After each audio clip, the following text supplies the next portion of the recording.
During the 90s, Michael Jackson made a string of high-profile trips to the continent of Africa.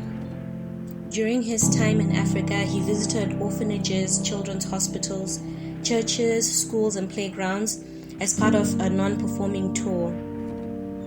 These trips that he had were highly publicized in international media as he spent time in places like Gabon, Egypt, Tanzania, and Cote d'Ivoire.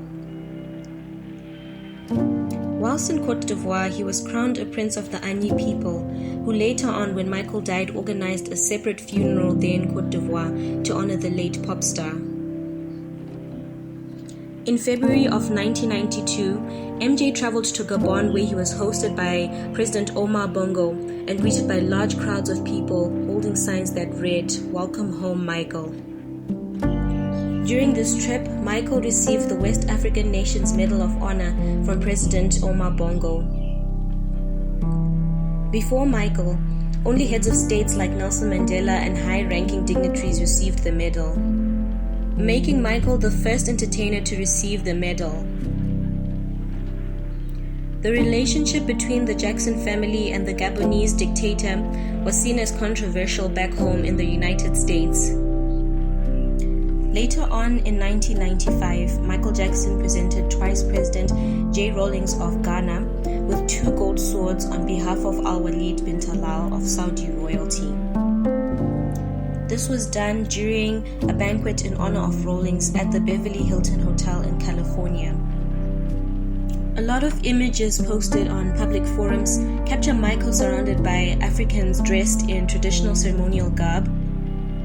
Critics say that this was done to emphasize the exoticism of Africa, even though by that time the cities of Africa had urbanized.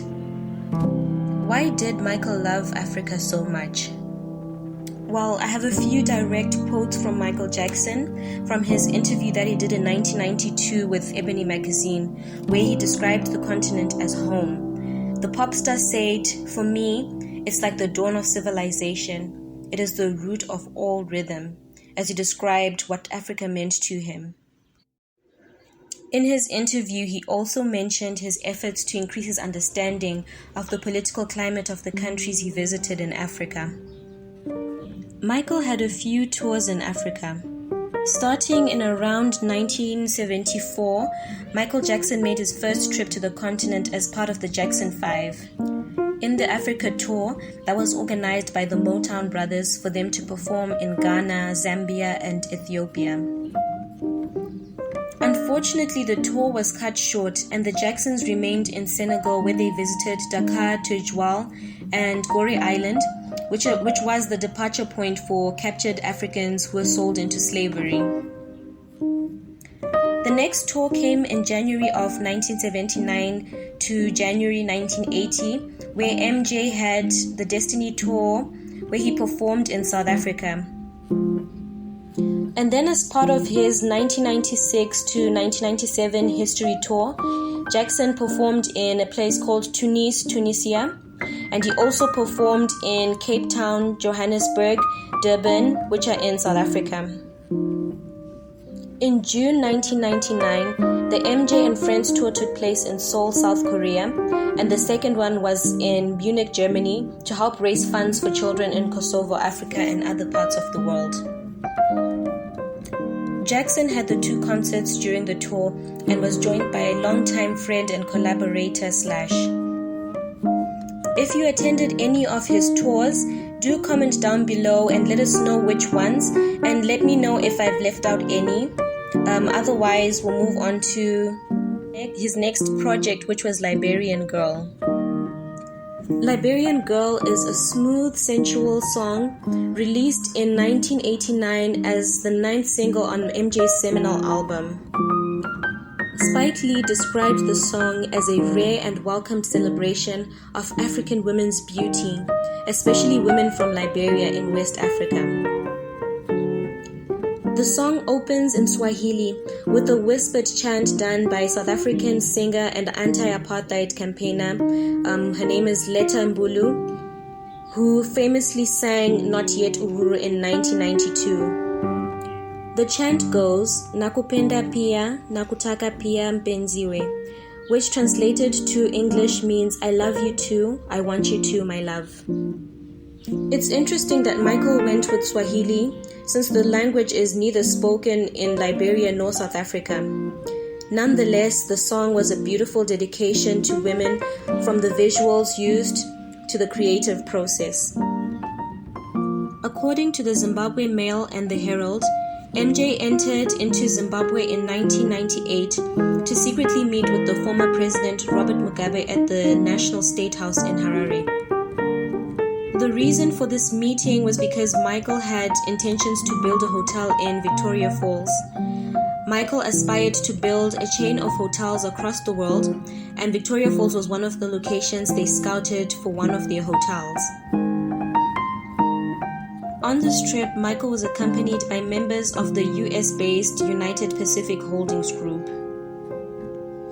Victoria Falls is a very beautiful and magical place where Michael was amazed by what he saw when he and his team visited the Victoria Falls, that he suggested his team recreate the falls as a backdrop to his live performances. If you're a Michael fan and you're watching this video, do let us know in the comment section if his suggestions materialized in one of his shows. Unfortunately, the hotel was never built, and the reasons for this is unknown. During his visits, Michael made some good friends, and one of those good friends is Nelson Mandela.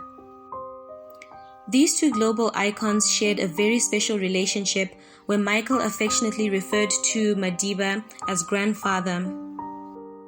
They shared similar passions for political issues and humanitarian causes. The former South African president was driven by his fight for human dignity and peace, which Michael drew inspiration from, as he too was passionate about his humanitarian work around the world and his message of spreading love. I could do a whole separate video just dedicated to the history of their friendship. Maybe I'll save that for another video. When news hit that Michael had passed away at age 50, the entire world was shattered. Michael's good friend Nelson Mandela paid tribute to the late King of Pop with a letter that was read by Smokey Robinson at a public memorial service that was held in Los Angeles. The letter reads as follows: Dear Jackson family, it is with great sadness that we learned of the untimely death of Michael Jackson. Michael became close to us after he started visiting and performing in South Africa regularly. We became fond of him, and he became a close member of our family. We had great admiration for his talent and that he was able to triumph over tragedy on so many occasions in his life.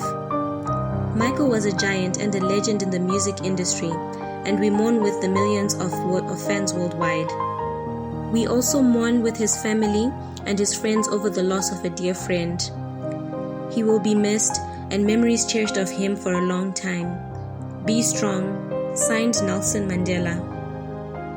The letter was a short and sweet tribute to their friendship. Before Michael's passing in 1999, standing beside South Africa's president, MJ said, "I've had the time of my life here. I've had so much fun. I hate to leave. And I'm definitely looking for a home here to buy and to spend the rest of my life here."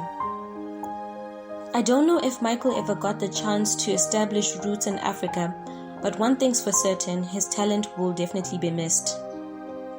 Since Michael, there has not been another artist who has interacted with the continent to the extent that he did. I look forward to seeing more artists interact and collaborate with the people of Africa like Michael did. Thank you for watching. Do like, comment, and subscribe. Thank you.